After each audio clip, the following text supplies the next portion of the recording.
Olá, empresário, olá, empresária, seja muito bem-vindo aqui a mais um vídeo. Dessa vez nós vamos explicar aí de maneira bem didática, bem simples, o que é precatório. Semana passada falei de algumas transações que estão utilizando precatórios para quitação de débitos tributários, então é importante saber o que de fato são precatórios para que você possa ter a tranquilidade de saber o que é esse título do governo.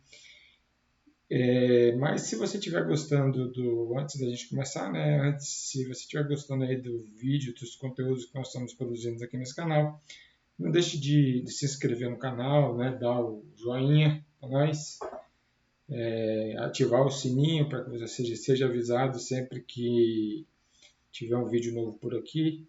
E nos seguir nas nossas redes sociais, Oswaldo Rabeluque no Instagram, Oswaldo Rabeluque no LinkedIn, e a gente vai estar sempre procurando trazer novidades do mundo tributário aqui nesse canal.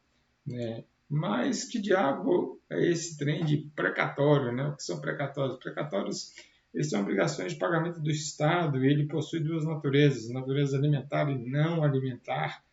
Logo a gente já vai destrinchar o que é cada uma dessas coisas.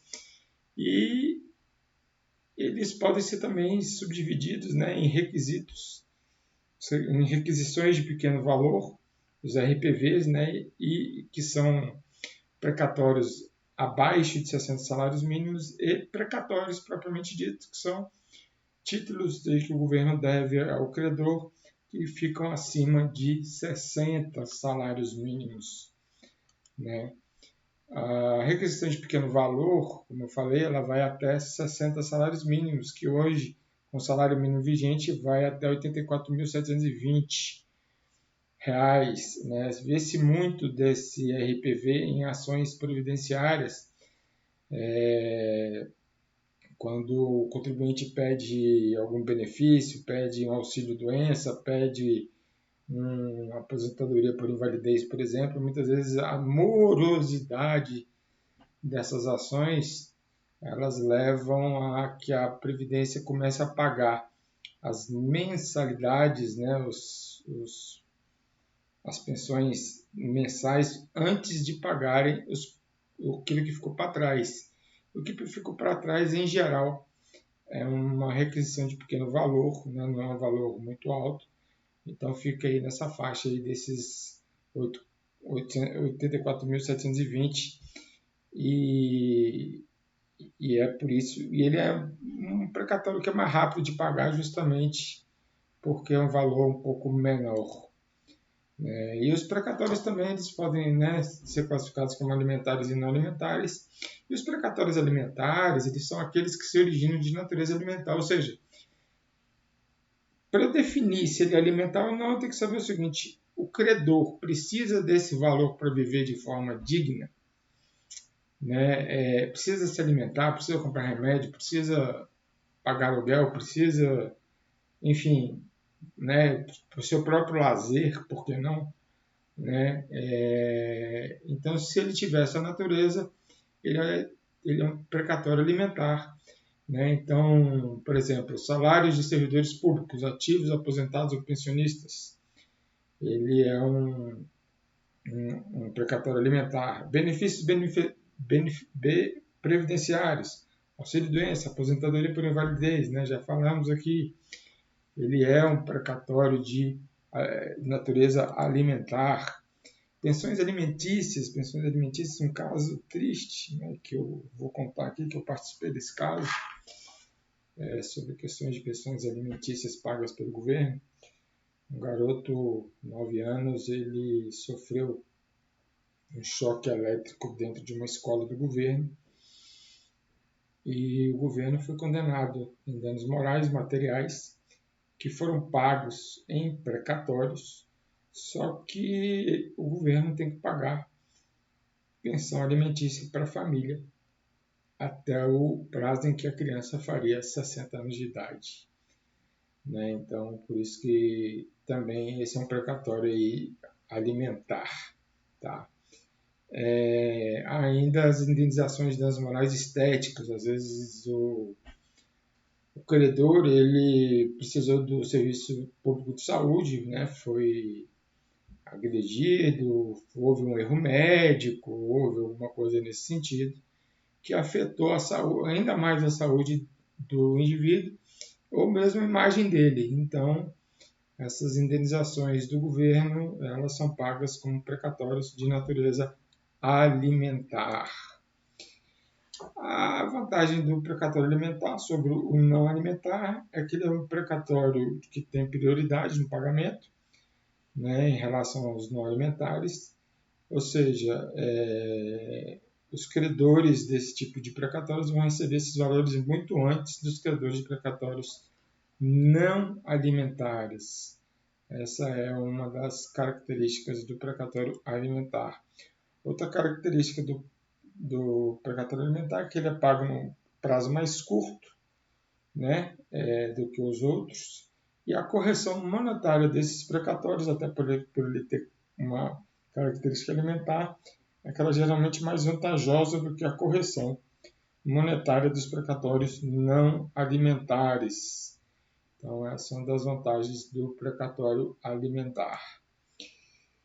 Já os precatórios não alimentares são aqueles que se originam, né, têm natureza não alimentar. Né? Ou seja, pergunto, preciso desse dinheiro para sobreviver, para comprar alimento, para pagar um aluguel, para poder comprar remédio e tal? Não preciso.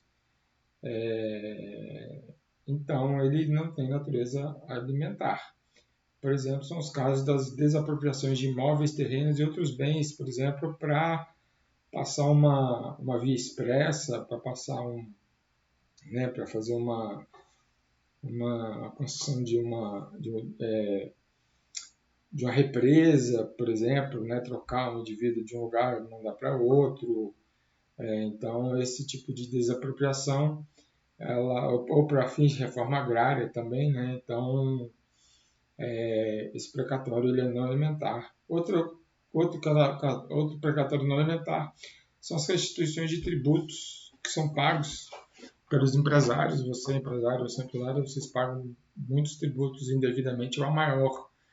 E muitas vezes essas restituições, quando pagas por precatórios, eles têm natureza não alimentar. Então, ele é mais moroso o recebimento dele. Né? Eu que trabalho muito com restituição de crédito tributário, muitas vezes eu aconselho o meu cliente a fazer compensação desse crédito, porque é mais rápido do que ele esperar para receber os valores que são devidos para esse pagamento indevido ou a maior.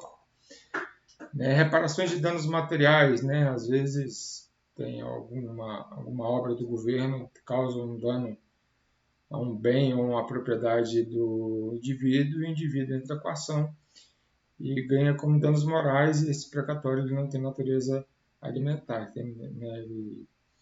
Então não é o caso de ter uma correção mais vantajosa do que o alimentar. Né? E também os empréstimos compulsórios, são cobranças extraordinárias do governo.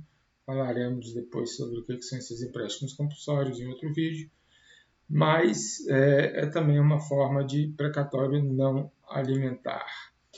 Importante destacar aqui que, seja o precatório alimentar ou não, é preciso, para você classificar ele, saber a natureza, como que ele foi originado.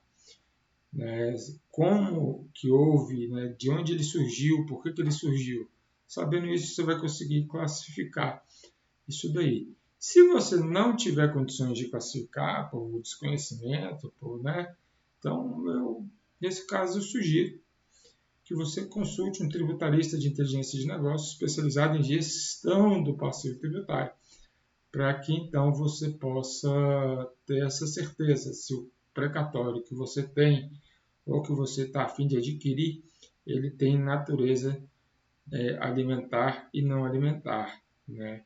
Mas cuidado, não vai procurar aí qualquer pessoa não, porque tem muito, eu chamo de papeleiro, que vende ouro de touro, né? Vende apresenta um monte de papel, precatório que vale, não vale nada, vale e cobra milhões e o empresário acaba tendo prejuízo. Então, antes de adquirir aí um precatório de terceiro, que é uma forma de investimento também, né?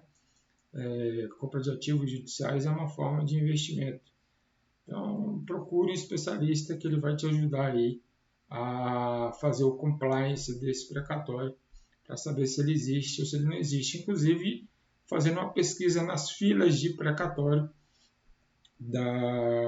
dos tribunais. Né? Alguns tribunais disponibilizam essa fila e aí dá para saber por ali quando e como esse precatório será pago. Né?